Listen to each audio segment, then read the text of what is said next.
ഇല വലതുവശത്തേക്കാണ്. പൂവെടുക്കാൻ എളുപ്പത്തിന് വേണ്ടിയിട്ടാണ് പൂവ് ഇരിക്കുന്ന ഇല വലതുവശത്തേക്കാണ്. പൂവ് ഇരിക്കുന്ന ഇല വലതുവശത്തേക്കാണ്. പൂവ് എടുക്കാൻ എളുപ്പത്തിന് വേണ്ടിയിട്ടാണ്.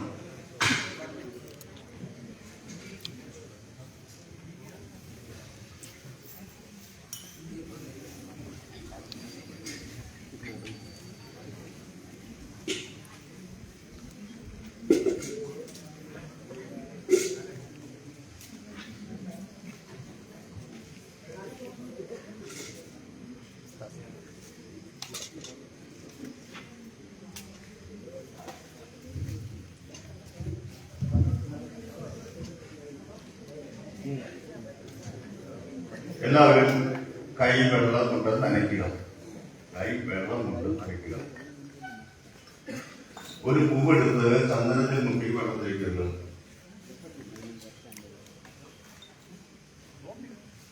പാത്രം അടച്ചു പിടിക്കുക. രണ്ട് കൈ കൊണ്ട്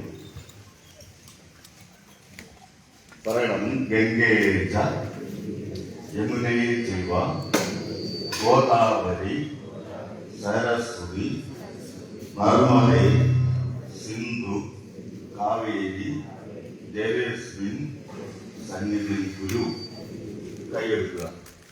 അല്പം വെള്ളം വലതുകൈ പാത്രത്തിലേക്ക് തിരികെ വയ്ക്കുക. പറയണം: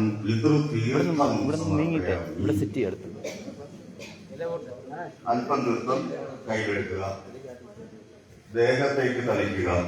പറയണം: ദേഹശുദ്ധി സമർപ്പയാമി. അല്പം തീർത്ഥം കൂടി കയ്യിലെടുക്കുക. തന്നിരിക്കുന്ന ദ്രവ്യത്തിൽ തളിക്കുക. പറയണം: ദ്രവ്യശുദ്ധി സമർപ്പയാമി. പവിത്രം നനച്ച് ഇരു കൈകളിലുമായിട്ട് പിടിക്കുക. പവിത്രം നനച്ച് ഇരു കൈകളിലുമായിട്ട് പിടിക്കുക. പറയണം: പവിത്രം പാപനാശം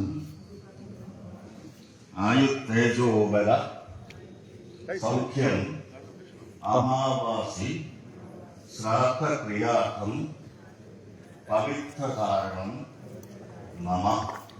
പവിത്രം വലതുകൈയിൽ മോതിര വിരലിൽ ധരിക്കുക. അല്പം തീർത്ഥം കയ്യിലെടുക്കുക. മുന്നിലിരിക്കുന്ന ഇലയിലേക്ക് തളിക്കുക.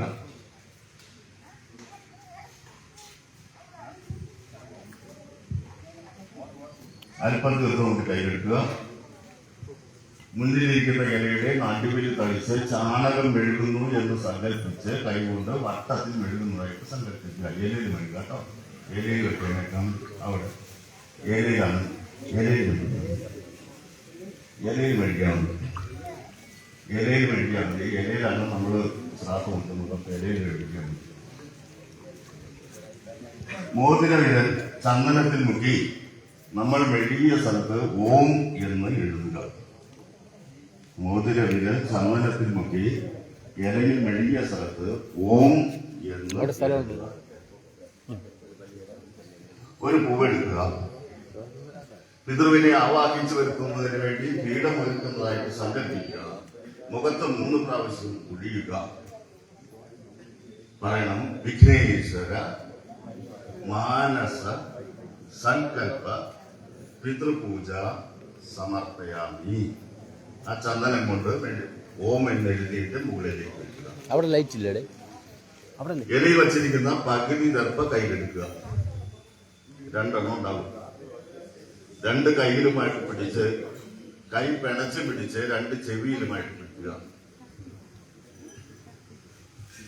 പറയണം: ശുക്ലാംബരധരം വിഷ്ണു ശശിവർണം ചതുർഭുജം പ്രസന്നവദനം സർവവിഘ്നോപശാന്തയേ. നമ്മൾ പീഠം ഒരുക്കുന്നതായിട്ട് സങ്കല്പിക്കുക. 2 കൈ കൊണ്ടും ദർഭ ചേർത്ത് പിടിക്കുക. തൊഴുതു പിടിക്കുക. നമ്മള് പിതൃവിനെ ആവാഹിച്ച് വരുത്തുന്നതിന് വേണ്ടിയിട്ടുള്ള മന്ത്രമാണ് പറയുന്നത്. പീഠം ഒരുക്കുകയാണ് നമ്മൾ പിതൃവിനെ ഇരിക്കാൻ വേണ്ടിയിട്ട്. അസ്മാകം സകുടുംബാന ക്ഷേമസ്ഥൈര്യേ വിദ്യവിജയേ ആയുരാരോഗ്യ ഐശ്വര്യാഭിവൃദ്ധ്യർത്ഥം ധർമാർത്ഥം കാമമോക്ഷ ചതുർവിധ പുരുഷാർത്ഥ സിദ്ധ്യാർത്ഥം പുത്ര പൗത്രോതി വൃദ്ധ്യത്വം മനോവാഞ്ചാരപര സിദ്ധ്യർത്ഥം ഉഭയ വംശ സ്ഥാപികൻ ഉദ്ദേശ്യാദി തില സമർപ്പണം പിണ്ഡ പ്രധാന പൂജ മമ ആചാര്യമുഖ്യേന അസ്തി വിവിശ്യേ നമ. ആ പൂവിന്റെ മുകളിലേക്ക് വെക്കുക, അല്പം തീർത്ഥം തളിക്കുക, ഒരു പൂവെടുത്ത് ചന്ദനത്തിൽ മുക്കി അതിന്റെ മുകളിലേക്ക് വെക്കുക, ഒരു എള്ളെടുത്ത് തീർത്ഥം കൂട്ടി അതിന്റെ മുകളിലേക്ക് വെക്കുക.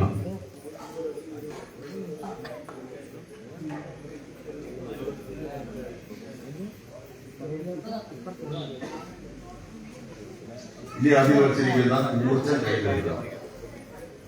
ഊർജ്ജം ദർഭം നീളത്തിന് കെട്ടിവെച്ചിരിക്കുന്ന ഊർജ്ജം കയ്യിലെടുക്കുക. ദർഭം നീളത്തിന് കെട്ടിയിട്ട് കെട്ടുവച്ചിരിക്കുന്ന ഊർജ്ജം കയ്യിലെടുക്കുക.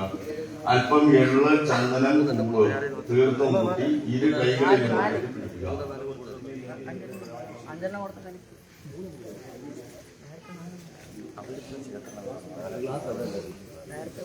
നമ്മള് പിതൃവിനെ ആരാധിക്കുന്നതായിട്ട് സങ്കല്പിക്കുക. കയ്യിലിരിക്കുന്ന ദർഭ പിതൃവായിരിക്കുക. നിങ്ങൾ ആർക്കാണോ അവസാനം ബലി കൂട്ടുന്നത്, ആർക്കാണോ ശ്രാദ്ധം കൂട്ടുന്നത്, അദ്ദേഹത്തിന്റെ മരിച്ച നക്ഷത്രം, പേര്, ശിരസ് മുതല് പാദം വരെയുള്ള പൂർണ്ണ രൂപം, നിങ്ങൾ ഓരോരുത്തരോടു കൂടി വളരെ സന്തോഷകരമായി ജീവിതത്തിൽ പങ്കെടുക്കുന്ന കുറച്ച് നിമിഷങ്ങൾ എന്നിവ മനസ്സിൽ സങ്കല്പിച്ചുകൊണ്ട് മുഖത്ത് 3 പ്രാവശ്യം ഒഴിയുക. പറയണം, ഏഹി ആഗച്ഛ ആഗച്ഛ മമ പിതൃ പിതൃ ആവാഹയാമി. അതിന്റെ മുകളിലേക്ക് വയ്ക്കുക, തലക്കെട്ടി മുകളിലേക്ക്, പീഠത്തിന്റെ മുകളിലേക്ക് വയ്ക്കുക. വച്ചിരിക്കുന്നത് പിതൃവാണെന്ന് സങ്കല്പിക്കുക.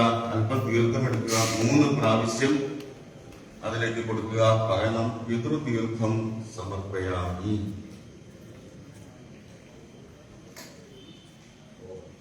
ചന്ദനമെടുക്കുക, തീർത്ഥവും കൂട്ടി 3 പ്രാവശ്യം ഇതിലേക്ക് കൊടുക്കുക. പറയണം, ഗന്ധാഭിഷേകം സമർപ്പയാമി. ഒരു പൂവെടുക്കുക, തീർത്ഥം കൂട്ടി 3 പ്രാവശ്യം കൊടുക്കുക. പറയണം, കുസുമാഭിഷേകം സമർപ്പയാമി.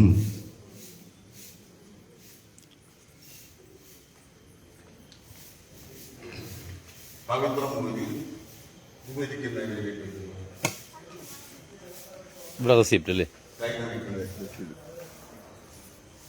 പച്ചരിക്കുന്ന ചോറിൽ നിന്ന് ഒരല്പം ചോറ് മുന്നിലേക്ക് മാറ്റി പഴവും കൂടി നന്നായി കുടച്ച് 3 ഉരുളയാക്കി അല്പം ചോറ് മുന്നിലേക്ക് മാറ്റി വെച്ചിട്ട് ബാക്കിയുള്ളത് പഴവും കൂടി കുടച്ച് 3 ഉരുളയാക്കി ആ ഇലയിൽ തന്നെ വെക്കുക.